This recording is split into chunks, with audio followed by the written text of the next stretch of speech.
افغانانو ورونو دغه ویډیو په سوشل میډیا کې ډیره تاویږي چې فضل الرحمن د دې دنیا نه لاړو او مړ شو. ما ته خلکو راومبلېږل او مبارکۍ هم خلکو راکړې چې فضل الرحمن لاړو او خدای مهربانه ختم شو د دې دنیا نه. دا ویډیو رښتیا ده که دروغ دي دا هم در باندې ګورم. خو ولې زموږ افغانان ولې د پاکستان په هغه مولیانو خوشحالیږي چې ځان ته ایلمنډۍ غواړي او زموږ په وطن کې د جهاد خبرې کوي؟ دا د دې څه راز دی؟ اول لا دې دا ویډیو در باندې ګورو بیا خبرې کوو. अफसोसनाक खबर शामिल करेंगे। सदर पीडीएम मौलाना फजल रहमान इंतकाल कर गए हैं। फैजुल्ला आगाह कीजिएगा, नहायत ही अफसोसनाक घड़ी है। मौलाना फजल रहमान अब हम में नहीं रहे। जी बिल्कुल, ये अफसोसनाक खबर मौसूल हुई है। आज इनका इंतकाल हुआ है। गुज़िश्ता कुछ अरसे से अलील थे, वो अस्पताल में भी ज़ेरे इलाज रहे और आज उनका इंतकाल हुआ है। जमीयत उलमा इस्लाम सिंध के रहनुमा अल्लामा राशिद सोमरो ने तस्दीक की है। دا دروغ دی، فضل الرحمن نه دی مړ، دا چا فیک نیوز جوړ کړی دی. خو ولې زموږ افغانان نن خوشحالیږي؟ او موږ به هر یو افغان چې د افغان مور نه پیدا وي او د پاکستان دغه مولیان مړه کېږي او د دې دنیا نه ځي، موږ به ستاسې په مرګ باندې اتړونه کوو، موږ به ستاسې په مرګ باندې ګډاګانې کوو، ځکه ستاسې رزیلانو بېشرفانو چې دا مدرسې هم نه دي، دا د افغانستان د تباهۍ او د بربادۍ دپاره همدلته په پاکستان کې جوړې کړي او دا 45 کاله زموږ په افغانستان باندې د جهاد فتواګانې ورکوئ، تباه او برباد هم کو افغانستان.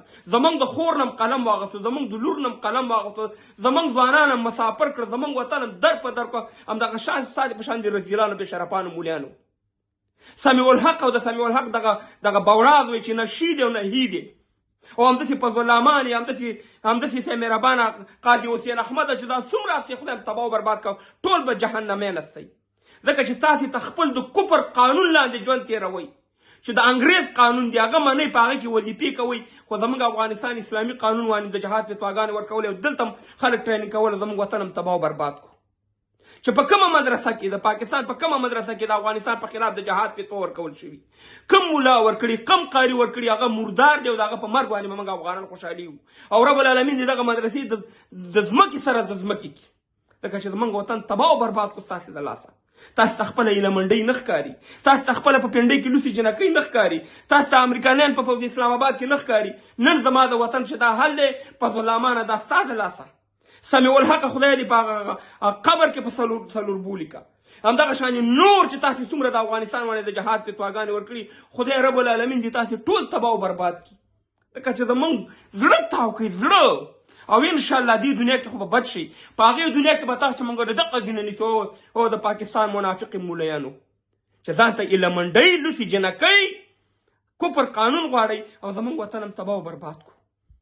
تاسې به خدای ته څه جواب ورکړئ؟ ولې موږ افغانان ستاسې په مرګ باندې خوشحالېږو؟ د چا په مرګ باندې خوشحالي نه پکار افغانان ورو، خو ولې موږ د دې په مرګ خوشحالېږو؟ ځکه چې دې زموږ د بربادۍ سبب ګرځېدلي، دې زموږ د ماشومانو قاتلان دي، دې زموږ د وطن د بربادۍ قاتلان دي، دې زموږ وطن تباه او برباد کړو. خدای هم تباه او برباد کړو. اوس خو راوچت شي چې په دې افغانستان کې خویندو میندو ته اوس دغه دا پانتونونه پرې بند شو، خو لږ راوچت شي. تاسو خو یو غږ اوچت کوئ که نه؟ خو تاسې خو همدا غوښته چې موږ بېسواده کوي، زموږ خویندې میندې بېسواده کوي، زموږ ځوانان بېسواده کوي. او خدای هم ګېډې خاورې کوي، خدای هم تباه او برباد کړه.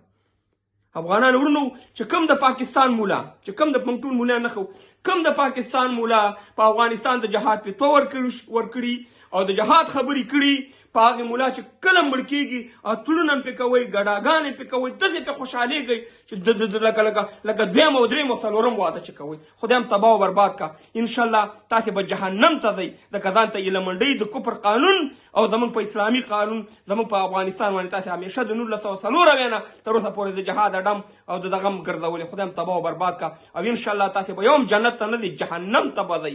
خدای هم جهنمیان که د پاکستان هغه مولیانو چې په افغانستان هم د جهاد فتواګانې ورکړي او دلته د کفر په قانون کې